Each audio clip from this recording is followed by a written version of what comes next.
O Tirol do Sul deve voltar para a Áustria. Esse foi o tom de vários políticos e negociadores durante negociações secretas com a Itália. E essa não foi a primeira vez. Há mais de um século, essa questão provoca emoções, disputas e simbolismo político. Porque quase nenhuma outra fronteira da Europa foi tão questionada, discutida e tão ligada à questão da identidade.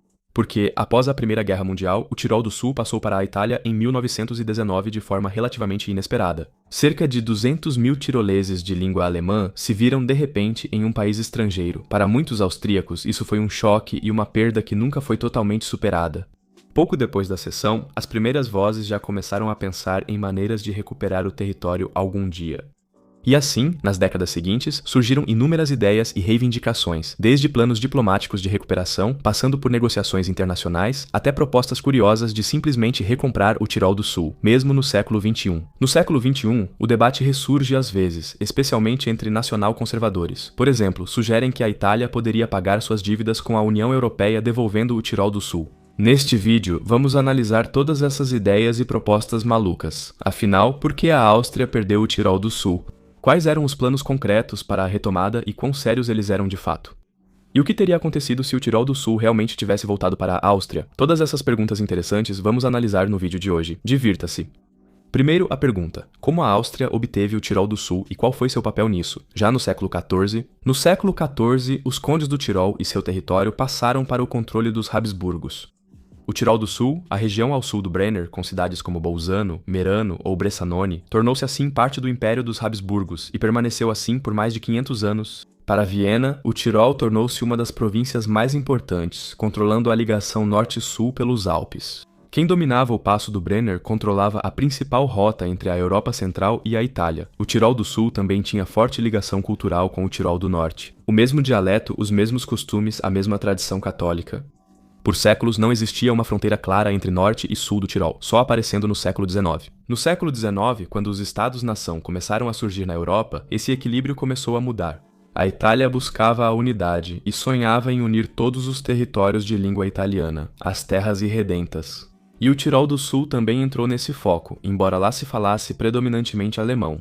Quando o Reino da Itália finalmente recebeu o Vêneto, em 1866, sua fronteira norte chegou até o Tirol do Sul. Para os Habsburgos, isso foi um sinal de alerta. O Tirol virou uma importante zona tampão militar, com fortalezas, guarnições e ferrovias para proteger a região alpina. Especialmente a ferrovia do Brennero, inaugurada em 1867, ganhou enorme importância estratégica. Ela ligava Innsbruck a Bolzano e depois a Verona, e fez do Tirol do Sul o centro da conexão entre Viena e o Sul. Até 1914 viviam na região cerca de 220 mil falantes de alemão e cerca de 8 mil italianos, portanto, etnicamente e linguisticamente, o Tirol do Sul tinha uma clara influência austríaca. Mas então veio a Primeira Guerra Mundial e, com ela, o fim da velha ordem. A princípio, a Itália era neutra, mas em 1915 assinou o Tratado Secreto de Londres com os aliados. O Tirol do Sul teve papel central, pois Roma recebeu a promessa da região como recompensa se voltasse contra a Áustria-Hungria. Foi exatamente isso que ocorreu, e a promessa foi cumprida. Quando a guerra terminou, em 1918 tropas italianas já estavam no Brennero e a Áustria não tinha mais chance de manter o território. No Tratado de Saint-Germain de 1919, a nova fronteira foi oficializada. O Passo do Brennero passou a marcar a linha divisória entre a Áustria e a Itália, e o Tirol do Sul ficou sob domínio de Roma. No final das contas, principalmente por cálculo político-militar. Para a Áustria, isso foi um choque. Uma parte do território, ligada ao Tirol há séculos, foi perdida. Os jornais falavam do coração dos Alpes arrancado e muitos tiroleses se sentiram traídos pela história. Foi especialmente amargo que a maioria de língua alemã do Tirol do Sul não teve voz, nem votação, nem escolha. Já nos primeiros anos após a cessão, políticos austríacos tentaram ao menos manter contatos culturais e econômicos. Mas a Itália começou imediatamente a consolidar seu controle, e com a ascensão do fascismo na Itália, começou para o Tirol do Sul uma das épocas mais sombrias de sua história. Benito Mussolini queria integrar completamente o território recém-conquistado ao Estado italiano, politicamente, linguisticamente e culturalmente. Para a população de língua alemã, isso significou uma assimilação forçada. A partir de 1923, o uso do alemão foi proibido em escolas, repartições e órgãos públicos. Os nomes das cidades foram italianizados. Bozen virou Bolzano, Meran virou Merano, Brixen virou Bressanone. Placas em alemão sumiram, jornais foram censurados ou fechados e funcionários públicos de língua alemã demitidos. Até sobrenomes das famílias precisavam soar italianos. A própria Áustria não podia intervir, pois estava politicamente enfraquecida, economicamente dependente, e desde 1938, após a anexação ao Reich alemão, deixou de ser um Estado soberano. Por isso iniciou-se a primeira tentativa de recuperação, já que muitos políticos esperavam retomar o Tirol do Sul com apoio da Alemanha. E de fato, de repente a região voltou à pauta, mas não da forma como muitos tiroleses esperavam. Hitler não queria dar o Tirol do Sul à Áustria. Ao contrário, para manter a aliança com Mussolini, sacrificou a região novamente. Em 1939, Hitler e Mussolini acordaram a infame opção. A população de língua alemã deveria tomar uma decisão. Ou eles optavam pelo Reich alemão e emigravam para o norte, ou permaneciam na Itália, e para isso tinham que abrir mão de sua identidade alemã. Cerca de 75 mil pessoas decidiram emigrar, muitas por medo de perder sua cultura. No entanto, a implementação foi caótica e a Segunda Guerra Mundial logo tornou o plano obsoleto. Com o colapso da Itália e a ocupação alemã, o Tirol do Sul ficou sob controle alemão por um curto período. Foi criada a chamada Zona de Operações dos Pré-Alpes, na qual Bolzano, Trento e Innsbruck foram agrupadas. Mas a euforia era ilusória. A região estava sob a administração militar nazista, e não sob autodeterminação austríaca ou tirolesa. E quando a guerra terminou em 1945, o Tirol do Sul voltou novamente para a Itália. Para muitos, esse foi o segundo choque em uma geração.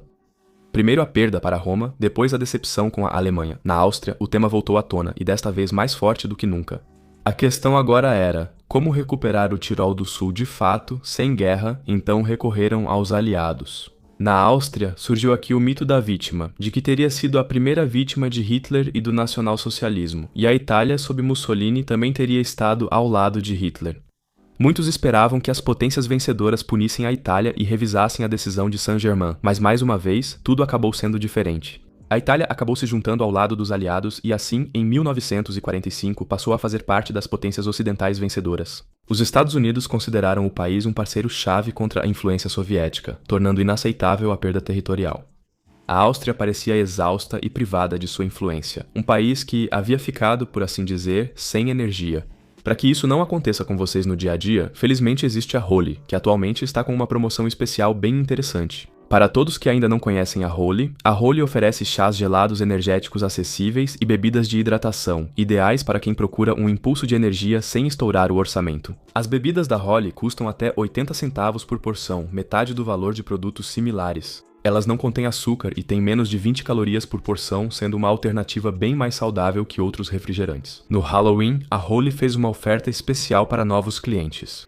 É o kit inicial de Halloween, com os sabores exclusivos: Tangerine Tarântula, Pomegranate Piranha, Cherry Cheetah e Blood Orange Bats, todos na caixa com 10 unidades.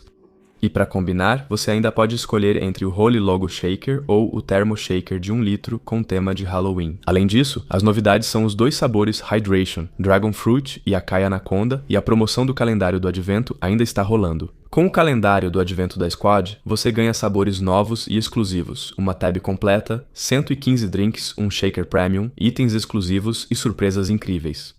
Com o código CAMEL, você ganha mais 10% de desconto em cada pedido. Então aproveite agora os descontos de Halloween ou do calendário do Advento e vamos continuar com toda a energia. Restou à Áustria apenas o caminho diplomático direto com a Itália. Em 5 de setembro de 1946, o primeiro-ministro italiano De Gasperi e o ministro das Relações Exteriores austríaco Karl Gruber se encontraram em Paris. De Gasperi e o ministro das Relações Exteriores austríaco Karl Gruber participaram. Houve muita discussão e debate, e disso surgiu o famoso Acordo Gruber-De Gasperi, que até hoje constitui o marco legal para o Tirol do Sul. O tratado não previa devolução, mas garantia autonomia considerável. A população de língua alemã deveria poder manter sua língua, cultura e escolas.